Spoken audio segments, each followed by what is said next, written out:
Welcome to our latest DeHavilland live stream. Today we're talking all things energy. My name's John McStravick and I'm head of the content team here at DeHavilland.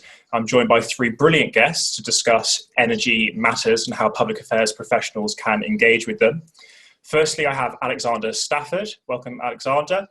He's a recently elected MP for Rother Valley and member of the Business, Energy and Industrial Strategy Committee. Prior to his election late last year, he held a number of public affairs and communications roles, working for organisations such as Shell and WWF, the wildlife people, not the wrestlers, I'm told. I'm also joined by Naomi Harris, a director at WA Communications. She's worked with a number of organisations, helping them with their communications in sectors including energy. And then from our own parish, Matteo Panizzardi, who is our energy and environment consultant. Welcome to you all. Hello. So, as we film, we're waiting for the result of the new chair of the BEIS Select Committee. Matteo, I know you've been doing some work looking at what stakeholders in the sector have been saying and what they've been asking the new committee chair to cover. What have you found? Yes, so we're still awaiting the announcement on the BEIS Select Committee chair, and the new chair will have the task of scrutinizing government policy from industrial strategy to energy and climate policy. And stakeholders at the moment are expecting that the chair will pay close attention to government action related to two interlinked issues. On one side, ensuring the recovery of the UK economy, and on the other, that the UK meets its net zero emission targets or move closer to those targets. And so all candidates have expressed interest in the UK meeting the climate change targets. And to some extent, I found that they've expressed views for the energy sector. Now, the former chair, Rachel Reeves, was particularly vocal on the government's ambition to develop low-carbon technologies and strengthening the government's energy efficiency policy. And some of the stakeholders that we've been in contact with are particularly focused on energy efficiency.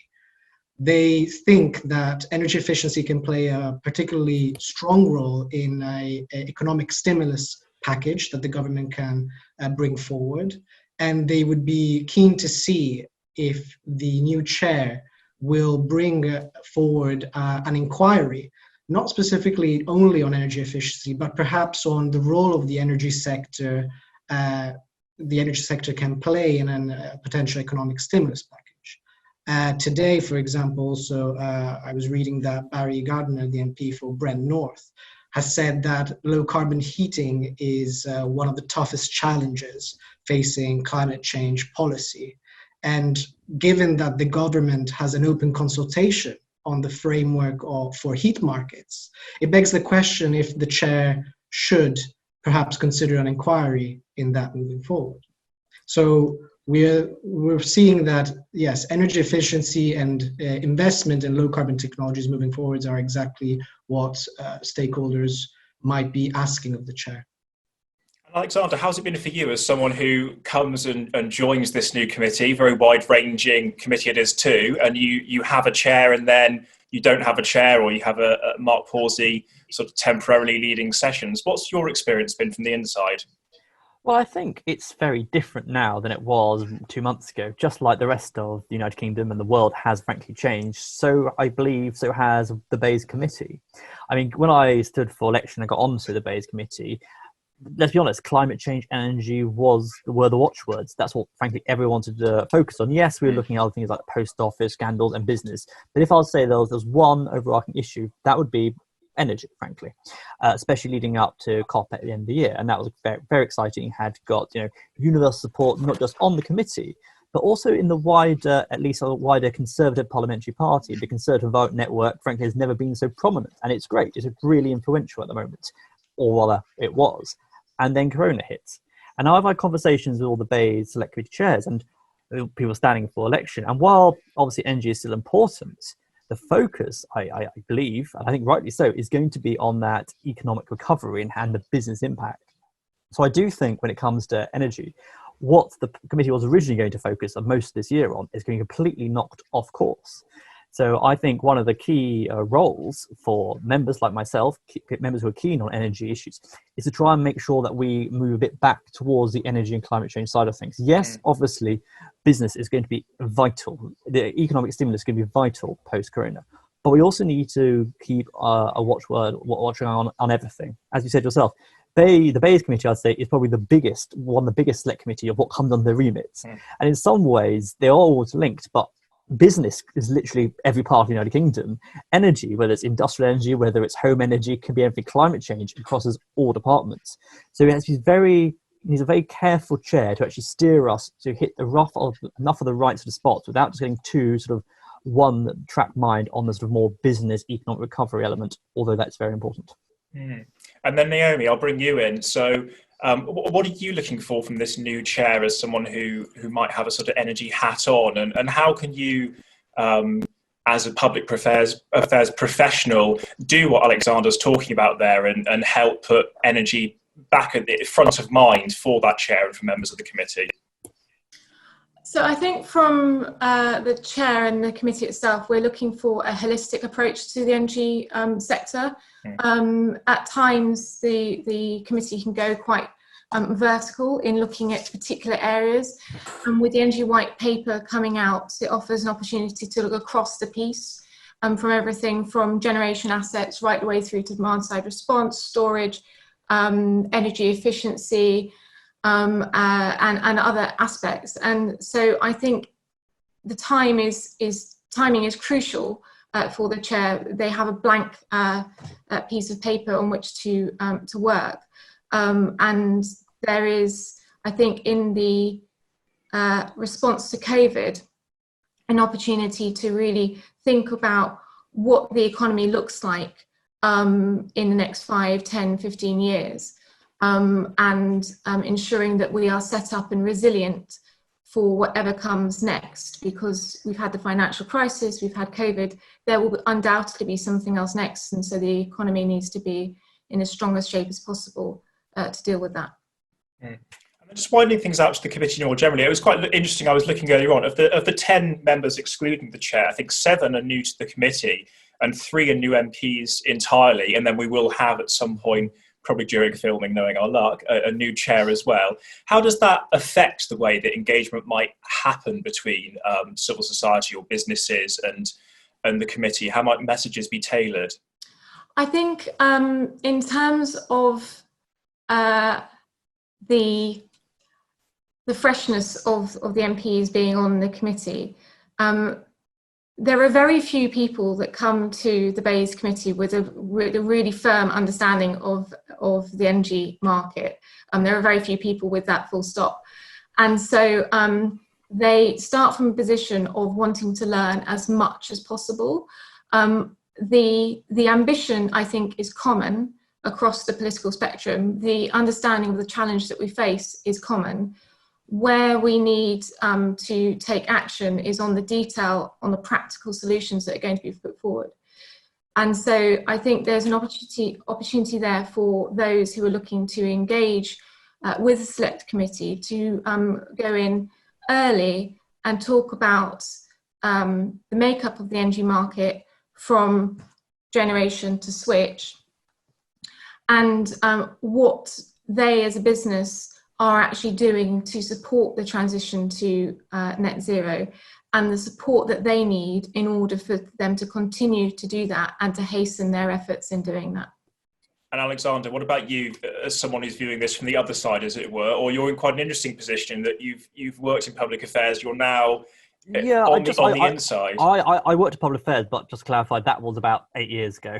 So my most recent roles haven't been in public affairs, but obviously being a former councillor and MP and obviously highly political interest, I'm well over it. But I come from a background where obviously working with WWF on energy and climate change issues for like 3 years, then moving into Shell, looking at sort of low carbon issues and the energy transition. So for me, joining the BEIS Select Committee was a very interesting way. And just my perspective, amongst Conservatives, you get elected to the committee, I'm sure you know, we have internal elections. The BEIS Committee was the most oversubscribed committee for the Conservative places. So clearly there's a lot of interest because it covers that huge, broad range of issues.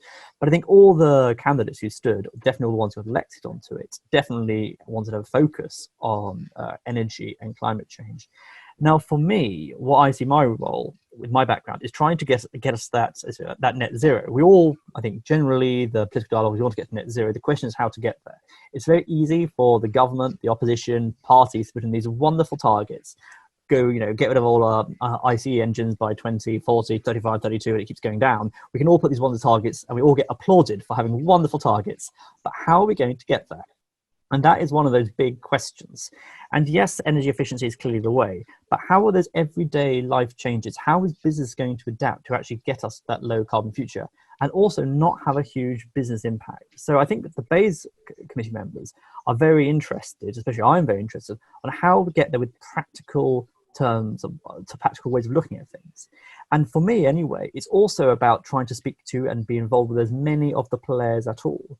I know some of those sort of colleagues are very keen just looking at the renewable market, some are looking at different technologies. But for me, let's look at how all the players, including sort of big oil, the likes of Shell, BP, how do they play a role in this? Because they do, and they will have a huge role in this transition. And it really is a transition. We're not going to go carbon neutral in the next couple of years. And frankly, we'll only go carbon neutral with the support of the big boys, the people with the money and the investment and the skin in the game to get us there.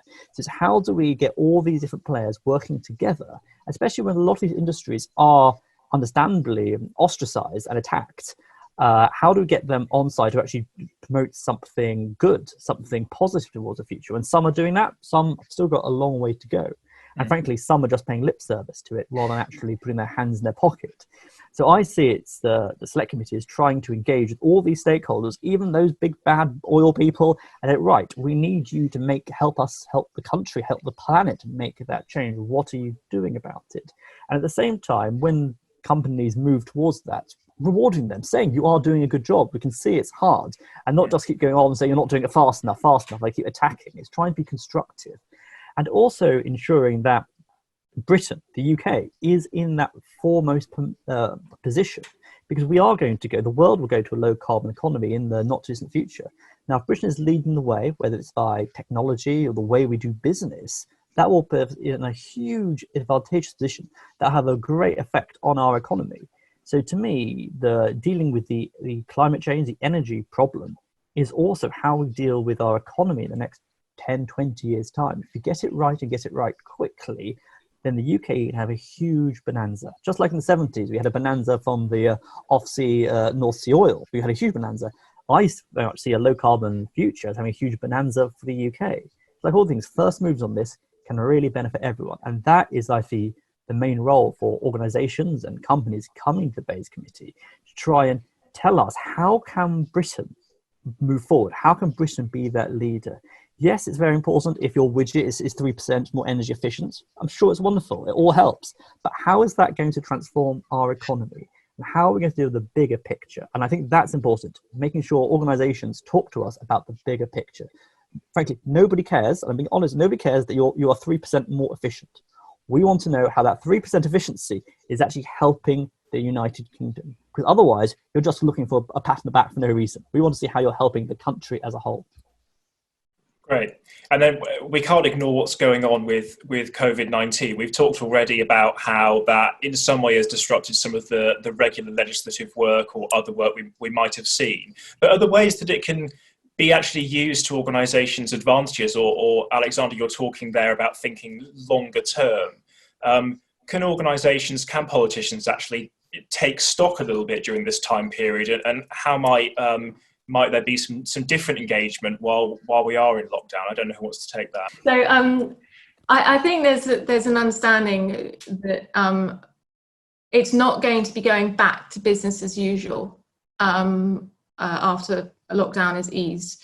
Our lives will be changed, and the way that we do business will change, and that's no less a thing for the energy sector than it is for any other sector. So people are having to adapt how they work. They're having to adapt their service offer and their products and their designs, but they're also having to adapt in terms of thinking about forecasting and modelling and what their business model looks like in the next over the course of the next year and beyond.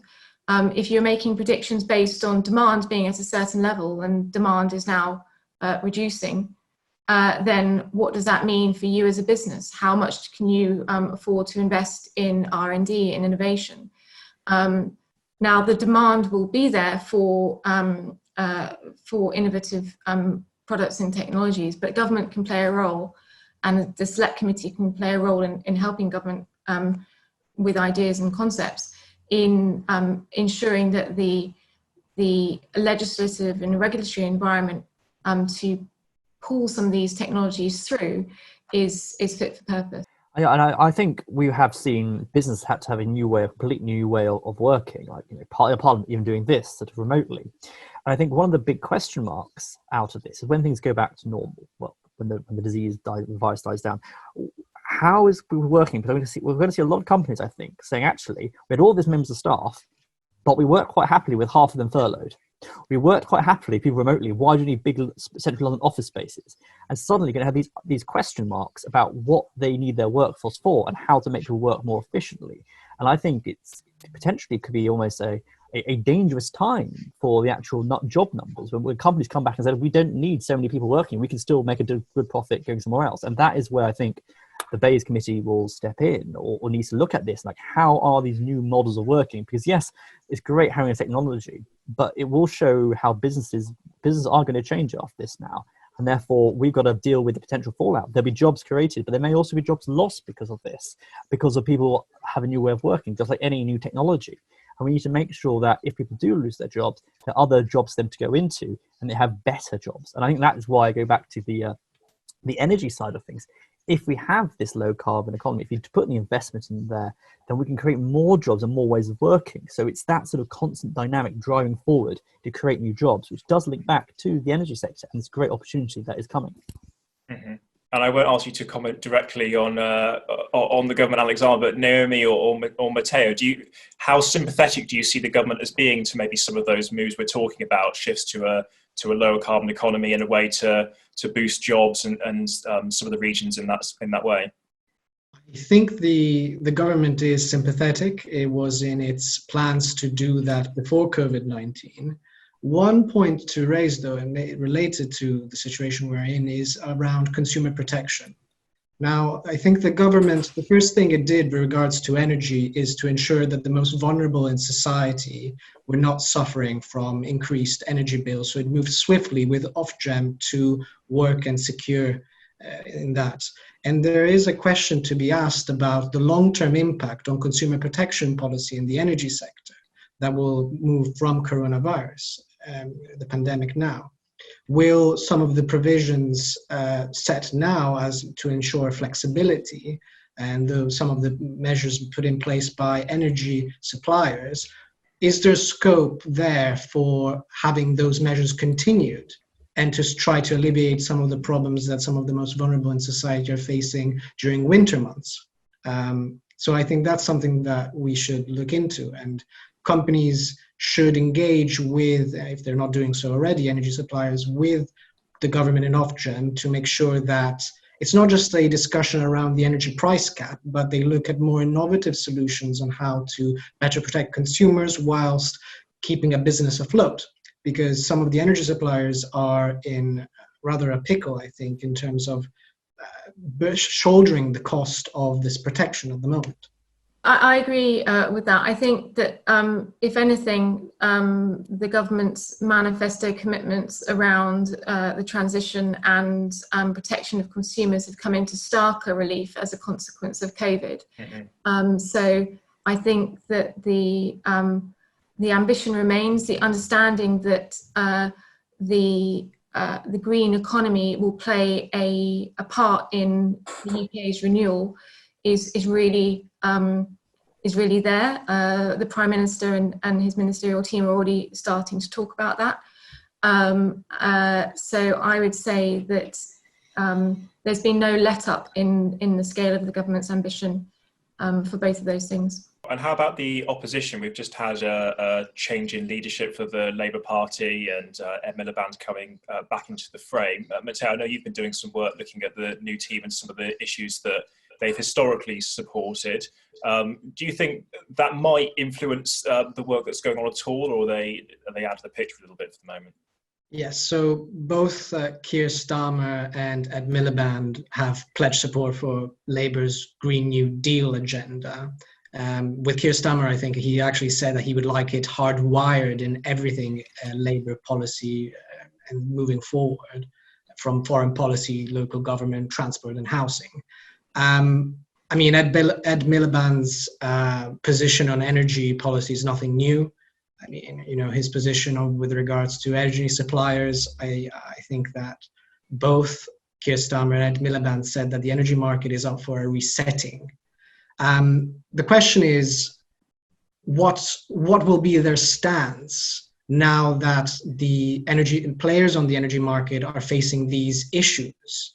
You know, because of the pandemic, will they try to reduce the sort of negative stance that they might hold towards energy suppliers, and I think that they might have to, because also they are quite interested in ensuring that the energy transition, for example, on the energy market changes enable a fair transition. So it really begs to differ. I think that there might be a softening of the stance of the Labour Party on that front. Oh, Alexander, when you're doing work as a committee, how partisan or non-partisan do you find that the MPs are engaging on these issues? I won't ask you to name names. I think, like all these sort of things in politics, frankly, when the meat of the work gets done and the meat of the work in Parliament goes on in committees, whether it's bill committees, whether it's select committees, it is genuinely non-partisan. Yes, everyone's got their own hobby horses, but that's not necessarily a party political thing. That's about their own personal interests. But definitely on the BEIS Select Committee, things are quite collegiate. Rachel was a very good chair, although only had her for a few months. And I know the three candidates are all quite good. So it always quite good-natured. Everyone generally is allowed their chance to speak. But as I was saying before, like most of the Conservatives anyway, when it comes to energy, we're all sort of singing from the same hymn sheet. There's no sort of refuseniks about climate change or energy in it, or frankly the Conservative Party anymore, the MPs anyway. So we're all quite moving in the right direction. I think talking about the sort of change of leadership for the Labour Party, I think, especially with Ed Miliband coming back, Ed Miliband clearly is very passionate about energy and climate change. So I do think Labour will have more of a focus on that. And frankly, it's good that Labour have more of a focus and move away from some of their navel-gazing discussions they had the last couple of years and actually go back to sort of big boy politics. So that's quite good. So it's good to have a stronger opposition. On the Green New Deal, I think that's going to be an interesting idea. I think it's still quite a concept rather than a details. And once again, going back to what I was saying, everyone comes up with these great slogans, Green New Deal, net zero, all these targets, but what does it, and hardwiring it into every aspect. Great, we all love that. What does it mean? And that's what we need as a BEIS committee. And all committees actually, what do you mean by all these phrases? Stock phrases are very simple to do. Unless you start putting actual deliverables in, it doesn't really mean anything. So let's actually see some meat. And Naomi, people who were in the public affairs or communications world, can they actually support in that, in helping put the meat on the bones, including for actors who might not be in power? Yeah, absolutely. Just to add on the appointment of Ed Miliband's Shadow Secretary of State, and I agree with all that's just been said. The other person to mention, of course, is Alan Whitehead, who is the Minister for the Green New Deal and Energy, and he is steeped in the energy sector. There's very little that Alan doesn't know, and he is able to move around the detail very, very ably. And I think he is also one who's very interested in practical details of how we're going to get there. I think everyone is now crying out for practical details. And I think where we as a public affairs profession now come into play is helping our clients to articulate that. And I agree completely with what Alexander said about, making sure that whatever they are saying is part of the broader agenda. It's not just about my widget saving 3%, that's great, but actually how does that fit into the broader energy market? How does that have a catalytic effect on the transition in other parts that will really pay dividends for the UK economy? And it's that which will really, really, I think, capture the attention of politicians and policymakers, rather than a discussion on a particular piece of kit that can save, a couple of percent. And I think that's important as well. I think for businesses and organisations, it's not necessarily the way to be led by government. I think over the next months, years, Corona is going to be the dominant, and the after effects of Corona, business and the like, is going to be the dominant policy out there than Brexit. So I would say to businesses and organisations, don't wait to be told the targets and then react to them. If businesses are doing something, we need this coming from every aspect, every business, every organisation. We need to know from you how you are going to make a difference and how it fits in. Come to the BEIS committee and say, we are saving 3% and this is going to ladder up to X and Y, which help do that. Don't wait for us to say, we need you to make your widgets 3% more energy efficient. And that way we have that dialogue, because there's only so much the government can do by putting targets in. We need that technology, that innovative technology, that investments, that research and development to actually bring this low carbon future forward. And that is crucial. Mm. So we've done COVID. You mentioned Brexit there. Let's do that, because it's compulsory that each of these has at least a mention of the two of them. How do we think that Brexit is still there? It is still, well, it has happened, but we'll reach the end of the transition period, whatever that may be. How is that going to affect the sector? I mean, frankly, I don't think it will change the sector too much. Is the sad truth. I think, people, the energy companies, energy suppliers, the oil companies, they understand Brexit's happened. Let's say it has happened now. The transition will come to an end, and things will just keep going. I don't think there's going to be a huge change either way, either positive or negative. Any changes are going to be more led by government policy or the new technological solutions, rather than the sort of Brexit aspect. That's my feeling on the issue. Anything for the others? I mean, in general terms, I agree with Alexander that, I also follow, for example, the agri-food sector. And compared to that sector, the energy sector seems to be less affected by Brexit. There are questions though about supply chains.